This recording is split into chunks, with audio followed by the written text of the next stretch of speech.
তৃণমূল শিক্ষা সেলে রদবদল বিতর্ক, বাদ পড়েছেন একাধিক শিক্ষক নেতা। অভিষেক বন্দ্যোপাধ্যায়ের নির্দেশ মেনে যারা কাজ করেন তাদের সরানো হয়েছে পদ হারিয়ে, এমনটাই চাঞ্চল্যকর দাবি করেছেন একজন শিক্ষক নেতা। সরাসরি কথা বলবো, কৃষ্ণেন্দু অধিকারী রয়েছেন আমাদের সঙ্গে। কৃষ্ণেন্দু, অতি সম্প্রতি আমরা আরো দুজন শিক্ষক নেতা তাদের পদ থেকে অপসারণ দেখেছিলাম, আর এবার ফের একবার সেই একই ঘটনা ঘটলো। একদমই তাই, এবং এবার সার্বিকভাবে শিক্ষা সেলের রদবদল করেছেন শিক্ষামন্ত্রী, এবং সেখানে শাসক দলের যারা পার্শ্ব শিক্ষক, শাসক দলের যারা প্রাথমিক শিক্ষক, মাধ্যমিক শিক্ষক, এমনকি কলেজ এবং বিশ্ববিদ্যালয়ের যারা অধ্যাপক সংগঠন ওয়েবকুপা, সেই সমস্ত সংগঠনের একটা রদবদল করা হয়েছে এবং শিক্ষামন্ত্রী তার তালিকা সোশ্যাল মিডিয়ায় আজকে প্রকাশ্যে এনেছেন। তারপরই একটা বিতর্ক তৈরি হয়েছে, কারণ যারা বাদ পড়েছেন বা যাদের জায়গা হয়নি তাদের তরফে একাধিক শিক্ষক নেতা প্রকাশ্যে মুখ খুলছেন এবং তারা অভিযোগ করছেন যে অভিষেক বন্দ্যোপাধ্যায়ের হয়ে তারা সওয়াল করার ফলে বা তার নির্দেশ মতো তারা কাজ করার জন্যই তারা বাদ পড়েছেন, এমন চাঞ্চল্যকর দাবি করছেন। এমনকি কেউ কেউ বলছেন দলের সর্বভারতীয় সাধারণ সম্পাদক, তার হয়ে পোস্ট করা কি দলের রোশানলে পড়তে হলো, এবং তার হয়ে পোস্ট করার জন্য কি এটা দলবিরোধী কাজ, এই প্রশ্নও তারা তুলছেন।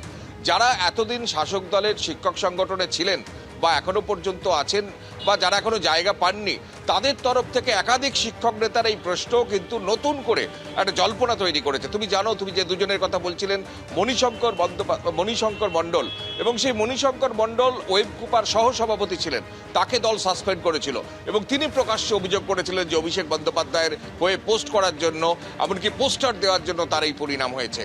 ঠিক একই সুরে আজকে তারও জায়গা হয়নি আজকের এই নতুন কমিটিতে, এবং একাধিক শিক্ষক নেতা তারা প্রকাশ্যে মুখ খুলছেন এবং তারা নিজেদের অভিষেক সেনা বলে বর্ণনা করে তারা বলছেন, দাবি করছেন যে অভিষেক বন্দ্যোপাধ্যায়ের হয়ে তারা মুখ খোলার জন্য তাদের এই পরিণাম হচ্ছে এবং তারা অভিষেক সেনা হয়েই থাকবেন এবং অভিষেক বন্দ্যোপাধ্যায়ের পাশেই থাকবেন। তাদের অভিযোগ যদি সত্য হয়, এখানেই তাৎপর্য বা এখানেই নতুন সমীকরণ জল্পনা উস্কে দিচ্ছে যে দলের একজন সর্বভারতীয় সাধারণ সম্পাদক, তার হয়ে পোস্ট করা বা তার হয়ে কাজ করা বা তার নির্দেশ মতো চলা, এটা কেন দল থেকে বাদ পড়ার বা সংগঠন থেকে বাদ পড়ার কারণ হবে? এই প্রশ্নই নতুন করে জল্পনা উস্কে দিয়েছেন যারা জায়গা পাননি, যারা বাদ পড়েছেন, তাদের একাধিক মন্তব্য। তুমি জানো যে তৃণমূলের অন্দরে এই যে সমীকরণের একটা দ্বন্দ্ব দীর্ঘদিন ধরেই চলছে এবং নবীন প্রবীণের দ্বন্দ্ব প্রকাশ্যে এসছে বারবার, এবং সেই প্রেক্ষাপটে আজকে শিক্ষামন্ত্রী ব্রাত্য বসু যে প্রকাশ্যে এনেছেন একাধিক সংগঠনের যে তালিকা, এবং সেই তালিকায় যাদের বাদ পড়েছে এবং যারা আসেনি বা যাদের জায়গা পায়নি, তাদের যে প্রকাশ্যে যেভাবে সরব হয়েছেন, অভিষেক বন্দ্যোপাধ্যায়ের হয়ে কাজ করেন বলে তারা বাদ পড়েছেন বলে দাবি করছেন, তা যদি সত্যি হয় তাহলে তৃণমূলের অন্দরের যে চোরা স্রোত সেটা কার্যত প্রকাশ্যে বেরিয়ে এলো। যদিও অভিষেক এই অভিযোগ সম্পর্কে শিক্ষামন্ত্রী প্রকাশ্যে কোনো মন্তব্য করতে এখনো চাননি, এখনো করেননি, কিন্তু সোশ্যাল মিডিয়ায় তিনি লিখেছেন যে গোটা কমিটি, যে কমিটি তিনি প্রকাশ্যে এনেছেন, সেই কমিটি তৈরি হয়েছে মমতা বন্দ্যোপাধ্যায়ের অনুমতি নিয়ে, এবং সমস্ত যে জেলা সভাপতি আছে, 35টি সাংগঠনিক জেলা সভাপতি আছে শাসক দলের, সেই সভাপতিদের সুপারিশ ক্রমেই এই নতুন তালিকা তৈরি হয়েছে। স্বাভাবিকভাবে যে তালিকা প্রকাশ্যে এনেছেন শিক্ষামন্ত্রী, এবং তিনি শিক্ষা সেলের চেয়ারম্যানও বটে শাসক দলের, তার এই তালিকা ঘিরে একটা নতুন করে বিতর্ক তৈরি হয়েছে। যে বিতর্ক উস্কে দিয়েছে নবীন প্রবীণ দ্বন্দ্ব, যে বিতর্ক উস্কে দিয়েছে অভিষেক বন্দ্যোপাধ্যায়ের হয়ে কাজ করলে কি দল বিরোধী হবে, এই প্রশ্ন। ধন্যবাদ কৃষ্ণেন্দু। আজকে দেখলাম আমাদের যে শিক্ষামন্ত্রী তার ফেসবুক পেজে যে শিক্ষক সংগঠনের বিভিন্ন পদাধিকারীদের তিনি পরিবর্তন করেছেন। বিভিন্ন পদাধিকারী যারা আছে, যারা আমাদের দলের নেতা, সর্বভারতীয় সাধারণ সম্পাদক অভিষেক বন্দ্যোপাধ্যায়ের নির্দেশ মেনে কাজ করে, তাদের প্রত্যেককে বিভিন্ন জেলার পদ থেকে, রাজ্যের পদ থেকে সরিয়ে দেওয়া হলো।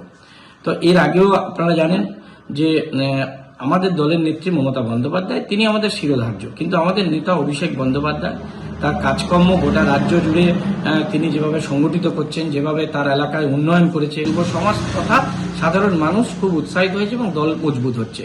ফলে স্বাভাবিক কারণে তার কাজকর্ম উৎসাহিত হয়ে আমরা শিক্ষক সংগঠন, আমরা কেজি টু পিজি, মাধ্যমিক, প্রাইমারি, ওয়েবকুপা থেকে শুরু করে সবাই করছি।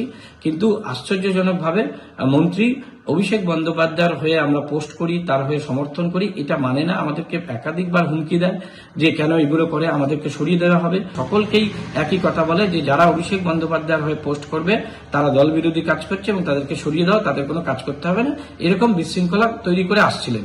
আজকে তিনি আমাদের সেই সরিয়ে দিল। মাননীয় শ্রী ব্রাত্য বসুর পেজ থেকে একটি রদবদলের লিস্ট প্রকাশিত হয়েছে।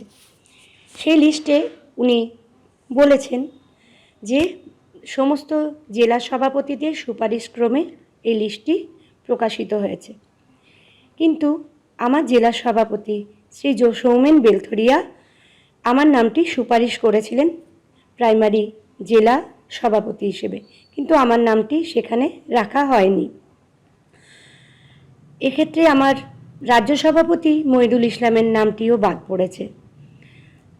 এক্ষেত্রে মনে হয় এই লিস্টটি সম্পূর্ণভাবে অগণতান্ত্রিক।